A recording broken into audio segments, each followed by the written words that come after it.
അപ്പോൾ കേസ് എല്ലാവരും അടിച്ചു കയറി വാ. നിങ്ങൾ ഒരിക്കലെങ്കിലും ഇവിടെ വന്നില്ലെങ്കിൽ ഇതൊരു തീരാ നഷ്ടമായിരിക്കും. ഈ പ്രകൃതിയുടെ സൗന്ദര്യം മറ്റൊരു ലോകത്തേക്ക് നമ്മളെ കൂട്ടിക്കൊണ്ടുപോകും. ജൂൺ ടു ജനുവരിയാണ് സീസൺ ടൈം എന്ന് പറയുന്നത്. മഴ സീസണിൽ നല്ലപോലെ പാലിൻ്റെ നിറത്തിൽ വെള്ളം ഒഴുകുന്നത് കണ്ട് ആസ്വദിക്കാൻ സാധിക്കും. ഇനി കാർ പാർക്ക് ചെയ്ത് ടിക്കറ്റ് എടുത്ത ശേഷം ക്യൂ ഏരിയയിൽ വെയിറ്റ് ചെയ്യാം. വനംവകുപ്പിന്റെ ബസ്സിൽ 4 കിലോമീറ്റർ യാത്ര ചെയ്താണ് പാലരുവിയിലേക്ക് പോകുന്നത്. പ്രൈവറ്റ് വണ്ടികൾ അകത്തേക്ക് കയറ്റി വിടുന്നതല്ല. ഇന്നിവിടെ നല്ല തിരക്കുണ്ട്. കേരള തമിഴ്നാട് ബോർഡറിൽ ആണ് പാലരുവി സ്ഥിതി ചെയ്യുന്നത്. അതുകൊണ്ട് തന്നെ ഒരുപാട് തമിഴ്നാട്ടുകാർ ഒരുപാട് പേര് ഈ കേരളത്തിലെ ഈ പാലരുവിയിലേക്ക് എത്തുന്നുണ്ട്. 300 അടി ഉയരത്തിലാണ് ഈ വാട്ടർഫാൾ സ്ഥിതി ചെയ്യുന്നത്. അഞ്ചൽ നിന്ന് വരുന്ന ആൾക്കാരാണെങ്കിൽ അഞ്ചൽ ടു പാലരുവി 45 കിലോമീറ്റർ ആണ്. പുനലൂരിൽ നിന്ന് വരുന്ന ആൾക്കാരാണെങ്കിൽ പുനലൂർ ടു പാലരുവി 36 കിലോമീറ്റർ ആണ്. ക്യാഷ് ആൻഡ് ജിപേ ഇവിടെ ഒരിക്കലും സ്വീകരിക്കുന്നതല്ല.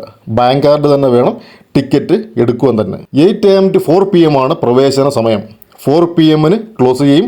പിന്നീട് ആരെയും കയറ്റി വിടില്ല. അപ്പോൾ നമ്മൾ കാടിനകത്താണ് നിൽക്കുന്നത്. ഒരുപാട് വന്യജീവികളൊക്കെ ഉള്ള സ്ഥലമാണ്. ഈ ഒരു സീനറി എന്ന് പറയുന്നത് ഒരു രക്ഷയില്ല. അതിമനോഹരമായിട്ടുണ്ട്.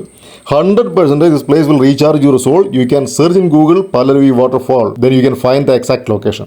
അപ്പോൾ പാല് പോലത്തെ വെള്ളം ആയതുകൊണ്ടാണ് പാലരുവി എന്ന പേര് ലഭിച്ചത് എന്ന് പറയപ്പെടുന്നു. ഈ ഏരിയയിൽ ഇപ്പോൾ നല്ല തിരക്കാണ് കേട്ടോ. ഇവിടെ വന്നാൽ നിങ്ങൾക്ക് അടിച്ചു പൊളിക്കാൻ സാധിക്കും, അത് വേറെ കാര്യം. പക്ഷേ ഇപ്പോൾ നല്ല തിരക്കുള്ള സമയമാണ്. ഞങ്ങൾ ഫാമിലിയായിട്ടാണ് എത്തിയത്. അതുകൊണ്ട് തന്നെ ഞങ്ങൾക്ക് ഇവിടെ ഇറങ്ങാൻ സാധിച്ചില്ല, നല്ല തിരക്കും കാര്യങ്ങളൊക്കെ ആയതുകൊണ്ട്.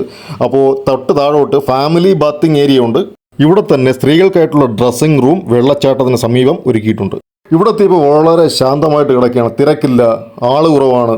ഞങ്ങളിവിടെ ഇറങ്ങി എൻജോയ് ചെയ്തു. ഓർക്കാൻ നല്ല നല്ല മെമ്മറീസ് ഉണ്ടാകുന്ന കാര്യത്തിൽ യാതൊരു സംശയവും വേണ്ട. ഇവിടെ വലിയ വലിയ കുഴികളോ ഒന്നും ഇല്ലാത്തതുകൊണ്ട് തന്നെ എല്ലാവർക്കും വളരെ സേഫായിട്ട് ഇറങ്ങി കുളിക്കാനും നീന്താനും പറ്റിയൊരു സ്ഥലമാണിത്.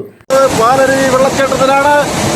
ഇവിടെ ഇഷ്ടംപോലെ നല്ല തിരക്കാണ്, അതുപോലെ തന്നെ നല്ല വെള്ളമുണ്ട്. മഞ്ചുത്തേരി, രാജക്കൂപ്പ്, കരുനാഗത്തിയേഴ് ഈ അരുവികൾ, ഈ 3 അരുവികളും കൂടി സംഗമിച്ചാണ് പാലരുവി വാട്ടർഫാൾ ഉണ്ടായിരിക്കുന്നത്. അപ്പോൾ നമുക്ക് എല്ലാവർക്കും അറിയാം, ഇതൊരു കാടിൻ്റെ ഇടയിലാണ് ഈ ഒരു വാട്ടർഫാൾ സ്ഥിതി ചെയ്യുന്നത്. ഈ വാട്ടർഫാൾ കാണാൻ വേണ്ടിയിട്ട് ഒരു കൽമണ്ഡപമുണ്ട്. ഈ കൽമണ്ഡപം തിരുവിതാംകൂർ രാജാവിൻ്റെ കാലത്ത് നിർമ്മിച്ചതാണ്. അതിനിപ്പോഴും കേടുപാടുകളൊന്നും സംഭവിച്ചിട്ടില്ല. പക്ഷേ ഈ വാട്ടർഫാൾ കഴിഞ്ഞിട്ട് നമ്മൾ ബസ്സിലേക്ക് കയറാൻ വേണ്ടി അങ്ങോട്ട് പോകുന്ന വഴിക്ക് ഒരു കുതിരാലയമുണ്ട്. രാജാവിൻ്റെ കുതിരകളെയും മറ്റും കെട്ടിയിരുന്ന ഒരു സ്ഥലമാണത്. പക്ഷേ അതൊക്കെ ഏറെക്കുറെ പൊളിഞ്ഞു പോയിട്ടുണ്ട്. കുറച്ച് അവശേഷിപ്പുകൾ മാത്രമേ നമുക്കത് അതിലൂടെ കാണാനായിട്ട് സാധിക്കുകയുള്ളൂ. അപ്പോൾ ഞങ്ങളുടെ അഭ്യാസങ്ങളെല്ലാം ഇവിടെ കഴിഞ്ഞു. അപ്പോൾ ഇനി ബസ് വരാൻ വേണ്ടി വെയിറ്റ് ചെയ്യുന്നു. We are going back to home.